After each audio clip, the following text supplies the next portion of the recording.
So money doesn't bring you happiness. It's never made me happy. I don't measure happy. What do you measure? I measure accomplishments, I measure targets, I measure, who I'm helping, things that I can actually physically measure. The reality is most of us don't dream big. You got the mindset, are you looking? Are you paying attention? You can do it, bro. You got to give something up. It's not you have to add something, you always have to give something up. Really? I've never been able to go from here to there and not give up something. They got me here. If you're going to go from zero to a millionaire, when you get to a millionaire, if you want to go to the next level, you want to go to 10 million, you will have to give up the millionaire life. That's why I said I got to hold myself accountable to the goal. If I'm going to have to keep reselling myself on this goal. If people want to create wealth for themselves, it's not just money, it's people. Not how much money I have. I mean, we all know about the wealthy person that has no friends. He's on a yacht by himself. And that's not wealth, right? It's just a bunch of money and material collections.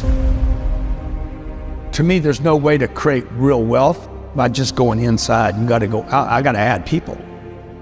How do you get people to know who you are? I say almost yes to almost everything. Why do you say yes to everything? Because it connects me to another person. I need people to get to know who I am.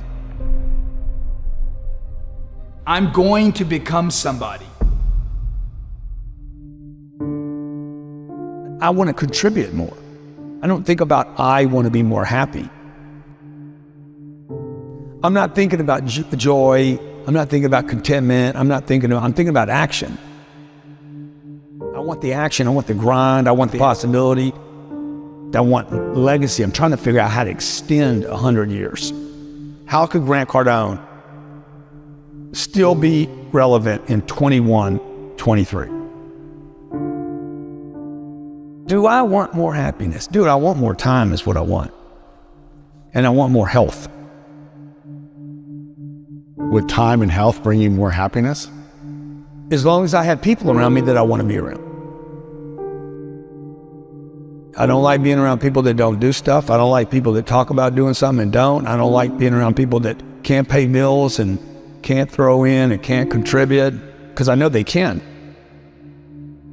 Most of the people watching right now, everything you have budgeted for in your life, you can pay for. It's the things you didn't budget for, the big dream. But everything else, you got covered. Everything people pay attention to. House note, car note, electric bill, water bill, basics. Everything gets covered. What if you just added a whole bunch of other stuff to the list? What if we were all brought up to say, hey, we're going to cover all this stuff? People would be even more productive. What would you say are the top 3 ways, the best ways to multiply money then? Get rid of it. You got to get rid of it. First, you got to make it. I mean, I got to collect it. I got to collect some. Then I got to figure out, okay, this pays for this basic living. Everything above that, don't spend any more money. Like the rest of it, if this is $4,000 and I make 7, the entire 3 has got to go into investments. Every month? Every single month. At some point, you got to quit being a saver and got to start being an investor. This is what we should have been taught in school, man. This is what we should have been taught as kids. Like, how do I do money? You do it with time. Okay, you don't do it with a job.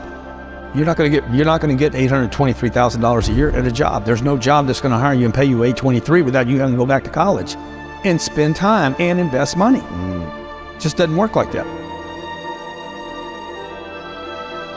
What do you think people in the middle class are doing that they should shift in their mindset in order to start getting out of that? Well, you don't borrow money to go to college. Why would you trade 5 or 6 or 7 years of the income? Time is money. So I wouldn't go to college. I would never buy a home. I would never put debt on a home. If I bought a home, I wouldn't put debt on it.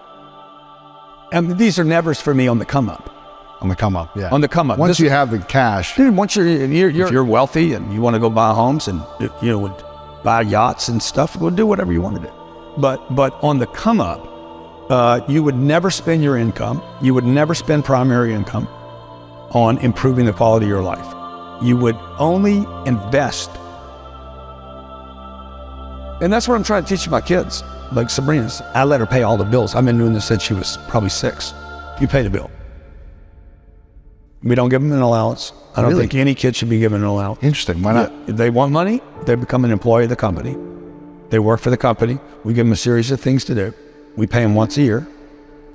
Okay, we give them a big check at the beginning of the year. That money goes into Cardone Capital. Wow. And they live off the distributions. Come on. Sometimes they'll get a bonus for doing extra stuff. But they don't get the money. They never get the money. It's invested, and they get that the money is distribution. invested, they get the distributions. They will create wealth over the next 10 years. But it'll be their own wealth. It's not something I gave them. If you could only teach your kids 3 lessons about money, Yeah. what would those lessons be? People. Number one, meet people. No one's a stranger. The money's a people game. 2, once you get it, don't lose it. And number 3, invest in things where you can never lose your capital. Now, the person watching this, she's a waitress and she's got 2 kids at home. She's like, I'm never gonna make 800. It's because you already gave up on the idea. It's like you never said that's the target, and you keep thinking you got to wait tables, and you quit already. How many people are in debt in America? 40% of people that make $1 million a year still are living paycheck to paycheck. 40%? 40%. But that's not because of inflation. That's because they spent money they shouldn't have spent. They thought they were entitled to because they're millionaires. They live above their means. They live above their investments, not their means. How can we shift the relationship to money that we have so we can have a better experience emotionally and spiritually about money? Anything you're hiding, you're going to have problems with. The secret keeps you sick. First thing I look at every day is my money. I have a great relationship with my money. I'm not just gonna think about it. I'm gonna be somebody today. I'm gonna grow into who I should be. What I've done already is impossible. From where you came from and all these things. From where I came from, I should be dead.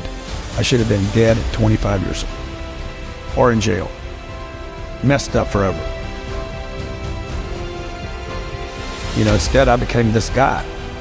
And I mean, I'm grateful. And I don't know that I had any breaks. When people say, oh, you had luck, I'm like, You grinded, right? I've been grinding. And I'm proud of the grind. But I wanted to turn into something more than money.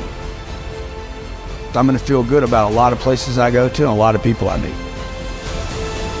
Because I made more contributions than I didn't. I gave more than I took.